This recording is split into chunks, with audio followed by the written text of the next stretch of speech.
Good morning, my dear students. I hope you're all quite well, and I hope you're all watching the videos uploaded by our teachers. So, kindly utilize your time properly. Don't waste your time. So, in the last class, we studied about the refining process. So, in the refining process, two methods, that is distillation and liquefaction, has been over. Next, I'm going to start the electrolytic refining.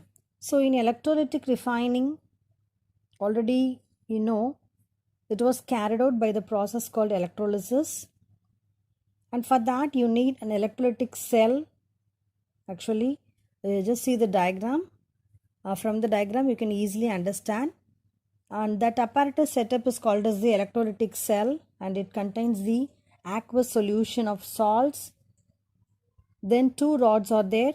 One is connected with the cathode and the other one is connected with the anode. And in this method, now let us see the example of silver, that is electrolytic refining of silver. See, in that pure silver is taken as the cathode and the impure silver rod is taken as the anode. And the solution which is present in the electrolytic cell, it is nothing but the acidic aqueous solution of silver nitrate. So already you know, for any electrolysis process, the electrolyte should be the salt of that respective metal. So if you are purifying gold, you have to take the salt of gold. Now we are purifying silver, therefore we are taking the aqueous solution of silver nitrate solution. Are you clear? So this is the apparatus setup. Then after that you have to pass the current through the electrodes. So what happens? Automatically the reaction takes place. So at anode, the silver, it is converted into Ag plus ion, that is with the elimination of one electron. That is silver, it loses one electron and that silver atom is converted into silver ion Ag plus. That reaction is taken at the anode. So now the charged particles of silver cation, it migrate towards the cathode and there it gets discharged by gaining the electron and it is deposited on the cathode. So at the cathode, that Ag plus with the gain of one electron, it is converted into again silver atom. I'll repeat once again. At anode, silver atom is converted into Ag plus silver ion by the loss of one electron. And at the cathode, that Ag plus, it migrates towards the cathode and it gains one electron and that Ag plus is converted into silver atom. Okay. So other metals such as copper, zinc, that can also purified by this similar manner. Then in this, actually the impurities, it is less electropositive. Okay, so that it settled down at the bottom and it is removed as an anode mud. So already you know this word, anode mud. It is nothing but the impurity which will be settled down at the bottom. So from the figure you can easily understand. Next method is the zone refining method. This method is based on the principle of fractional crystallization. So already studied in 8th standard, I think so. Fractional crystallization is nothing but part by part the crystallization takes place. That is fraction. That is called as the fractional crystallization. So in this method, the impure metal is taken in the form of a rod. Just see the diagram. That is one rod, and that rod, it contains the impure metal, and there is one circular shape, that is circular heater is there, that is called as the mobile induction heater. It can able to move from one end to the other end. It is an induction heater. So on heating, the part which is near the mobile heater, it starts to melt. Then afterwards you have to move that mobile heater to little bit next portion. So what happens? The previous part which undergoes heating, it starts to crystallize and it contains only the pure metal, whereas the impurities will move to the adjacent molten zone, which is due to the movement of the heater. So as the heater, when it moves further, again the molten zone which contains the impurities also moves along with it. Can you able to understand? So the part which is before the circular heater, it contains only the pure metals, and the parts which is after the circular heater, it contains only the impure metals. So you have to continue this process for several times. So automatically all the impurities will goes to the end of the metal, and the remaining metal which contains only the pure metal, and this is called as the zone refining process. So in this process, elements such as germanium, silicon and gallium that is used as a semiconductor are refined only by this process. See, actually this diagram is not given in your book. This diagram and the electrolytic refining is not given in your book. For the reference, I have taken this picture only for your reference. Now the next method is Van Arkel method for refining zirconium or titanium. So both can be purified by this method. I'll repeat once again. Van Arkel method.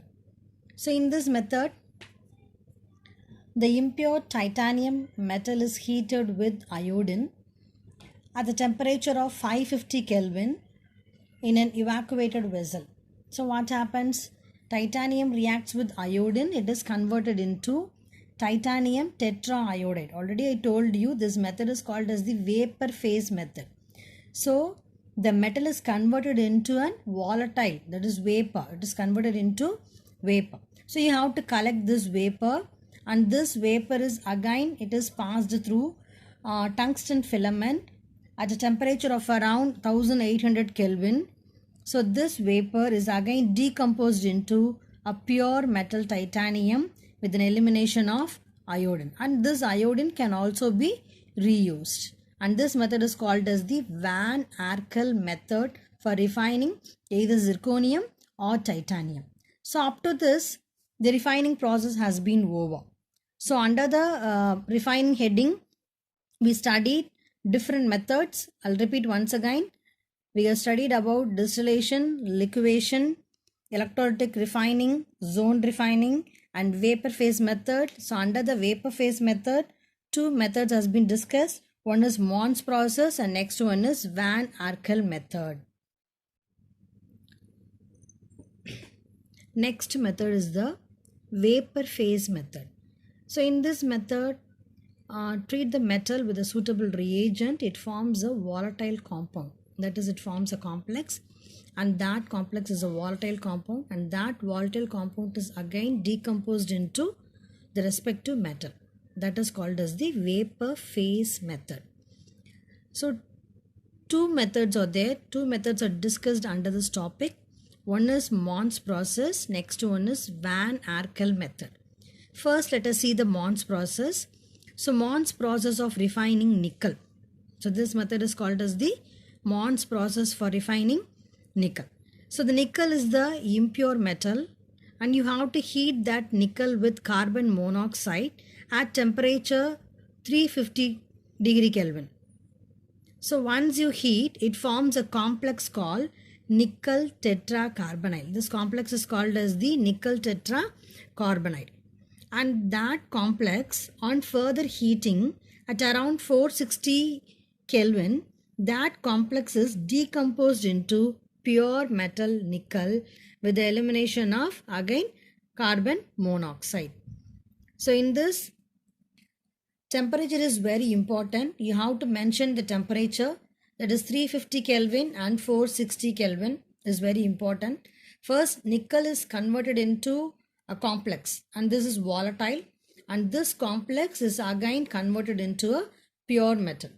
So in this, the pure complex will convert it into a form of a vapor, and the impurities will settle down at the bottom. So this is called as the Mons process. Next topic is application of metals. So from the introduction itself, I told you there is a wide uses of metals in our day-to-day life. So without metals, we can't able to lead a luxurious life. So many applications are there. Now let us see one by one. First, we'll study about the application of aluminium. So already you know aluminium is one of the cheapest metal and it is the most abundant metal, and of course it's a good conductor of electricity and heat. It also resists corrosion. The many utensils that we are using in our home, most of the utensils are made up of aluminium. Even the pressure cooker is made up of aluminium.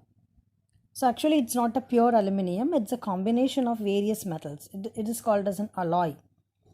Then aluminium foil, it is used for packing materials for food items. Then of course aluminium is not very strong, but when it is mixed with some other metals like copper or manganese or magnesium and even silicon, actually that metals are very lightweight, but when you mix it with aluminium it becomes very strong, and therefore it is used in the field designing of aeroplanes and other forms of transport. Aluminium is used. So it's one more question, and sometimes they may ask in 2 more questions, which metal is used for the aircraft. So you can give the answer as aluminium. Then aluminium, it shows high resistance to corrosion, and therefore it is used in chemical reactors, medical equipments, even the refrigeration units, and even gas pipelines also they use aluminium. Then aluminium is a good conductor of electricity, and it was very cheap also. It is used in electric cables, which will give the strength. So these are all the applications of aluminium. Next one is the zinc oxide. So zinc oxide, it has various application. It is used in the manufacture of many products such as paints, rubber, cosmetics, pharmaceuticals, and then ink, batteries, then fluorescent lights, fluorescent paints, and then in textiles, electrical equipments, etc., etc.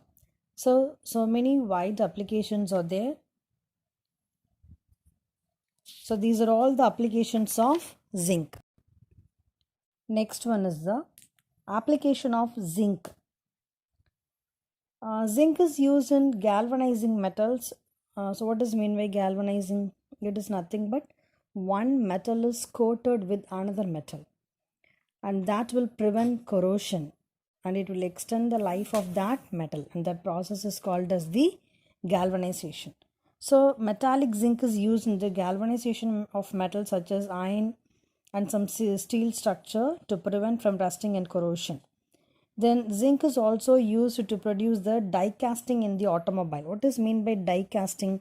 Die casting is nothing but it's a process. So through this process you can convert the molten metal into a mold cavity. That is in Tamil we can say அச்சு வார்ப்புகள். அச்சுன்னு சொல்லுவோம் இல்லையா, நம்ம மெட்டலை வந்து நீங்கள் mould பண்ணி நீ என்ன மாதிரியான மோல்டிங் உங்களுக்கு தேவையோ அதுக்கு நீங்கள் மேக்கப் பண்ணிக்கலாம். That is called as the die castings, and it is used in electrical and hardware industries. Then bronze of alloy of zinc, it is used in water valves, that is pipes. Then in communication equipments it is used. Next is the application of iron. So iron is one of the most important and most useful metal, and iron and its alloys are used in various fields, that is in bridges, then cycle chain, cutting tools, in electricity. Then cast iron is used in making pipes, valves, pumps, etc. Cast iron is nothing but it is a combination of various metals. In that the major part is the iron, and the remaining metals are some other metals. Then magnets can be made from iron and its alloys and its compounds. Then alloys of iron is used in stainless steel. It is very resistant to corrosion. Then it is used in the field of architecture, bearings, some cutlery materials, surgical instruments, even in the field of jewelry. Then nickel steel is used in making cables, automobiles, aeroplane parts, etc. The next is the application of copper. So copper is used for making copper coins and even the ornaments, jewels. Without the combination of copper, you can't able to make the ornaments, gold jewelry. So gold contains nearly 92% of gold and the remaining 8% is copper. So without the combination of copper, you can't able to make the designs and jewels. Then copper and its alloys are used for making wires. Copper wire already you know. Then water pipes and in other electrical parts. Next one is the application of gold. So gold is one of the expensive and of course it is a precious metal. It was less reactive, that's why it was very cost. It does not undergo corrosion easily. So it is used for coinage, that is gold coins. Then it is used for the monetary systems in some countries. Then already I told you in the jewelry with the combination of copper you can use it as an ornaments. Then it is used in electroplating to cover some other metals with the layer of gold. That is, for example, if you take a golden watch, actually it is not made up of gold. So inside it contains some metal and that metal is coated with the gold plating. That is the artificial watches, then artificial jewels, then even dental fillings. If once removed their teeth, that was replaced by golden teeth. Thangapallan solluvaanga. Okay. Then electrical connectors, then gold nanoparticles. So gold nanoparticles are used for increasing the efficiency of solar cells and it is also used as a catalyst. But these are all the applications of gold. So up to this, a lesson has been over. So it was one of the important and the easiest lesson, my dear children. So metallurgy, you should not skip even single one word because it's one of the easiest lesson. Let us recall once again. So in this lesson, at the beginning we studied about the minerals and ores and then occurrence of metals. Then after that, metallurgical processes, extraction, concentration and refining process. We discussed all the three processes very clearly and detailed manner. Then finally, the applications of metals has been discussed.